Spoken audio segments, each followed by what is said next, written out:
Muito bem. Então, second conditional, né? Usado para situações pouco prováveis ou quase ou impossíveis, né?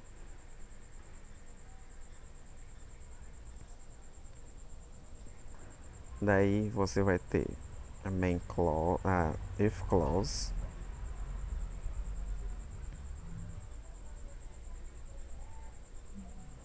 mais a main clause, né? Na if clause você vai ter if mais verbo no simple past. Já na main clause você vai ter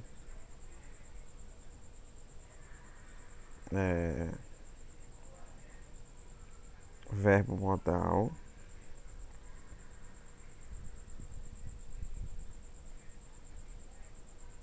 modal mais infinitivo sem to. Sem to. Tá? O que mais?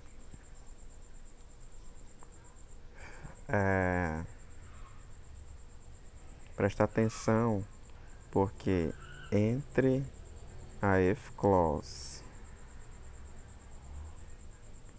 e a main clause tem uma vírgula, né, que seria a comma. Quando ela vem ao contrário, ou seja,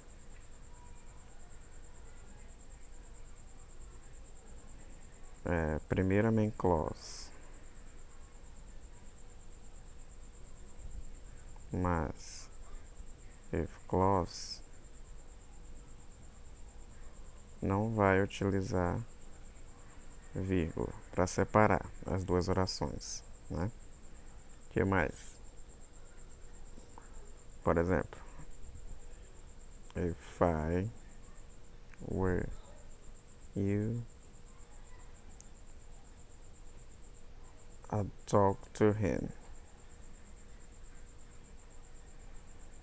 Aqui tá vindo if clause, depois main clause, normal. Vírgula separando as duas orações. Se eu inverto, I'd talk to him if I were you. Ó, sem vírgula. Entendeu? Ela vem ao contrário. As duas formas estão corretas. Só lembrar dessa questão da vírgula. Outra coisa, além disso, é simple past.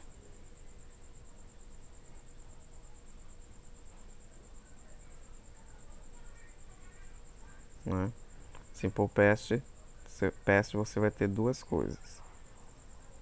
O verbo to be, né, que você vai ter I, he, she, it, todos eles vai ser utilizado.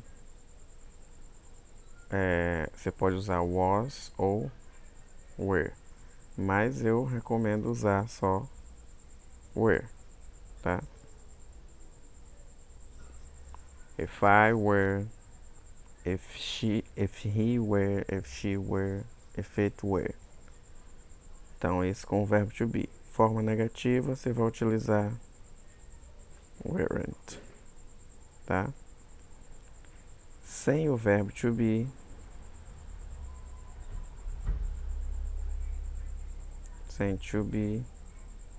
você vai ter verbos regulares e irregulares, né? Regulares, você vai regulars, né? Você vai adicionar sufixo ed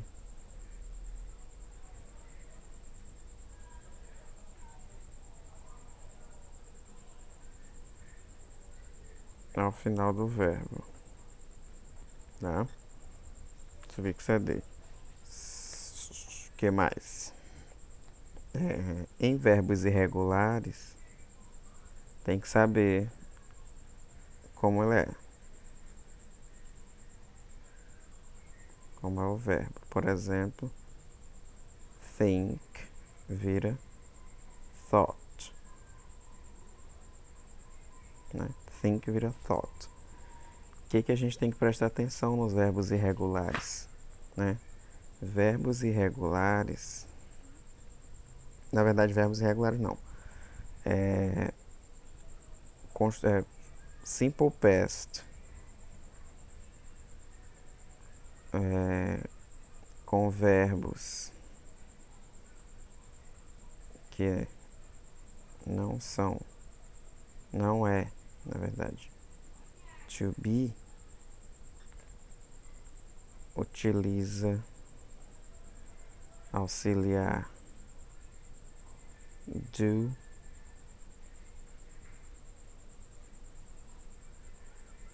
no passado, que vira did, né? E aí a forma negativa, didn't. Né? Então vamos pegar aqui, por exemplo, I like apple. Forma afirmativa. Né?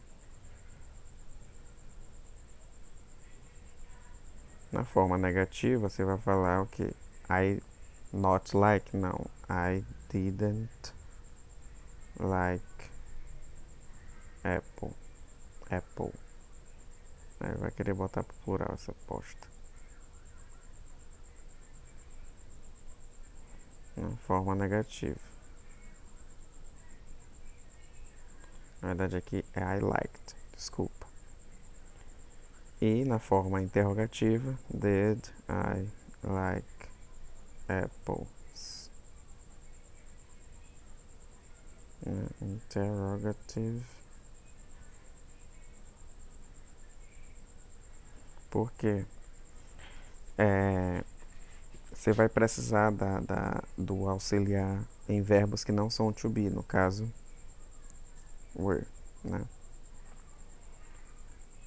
Faltou eu falar aqui, né? Que né, como é passado no condicional, não tem distinção de sujeito. Então todos eles vão utilizar were ou weren't, tá? Então se não for o verbo to be no passado, você vai utilizar auxiliar, né? Então tem que prestar atenção. If she bought a car, she'd give us a ride. Se ela comprasse um carro, ela nos daria uma carona. Se eu fosse colocar isso para negativa, né? No caso seria a primeira. Eu colocaria na primeira.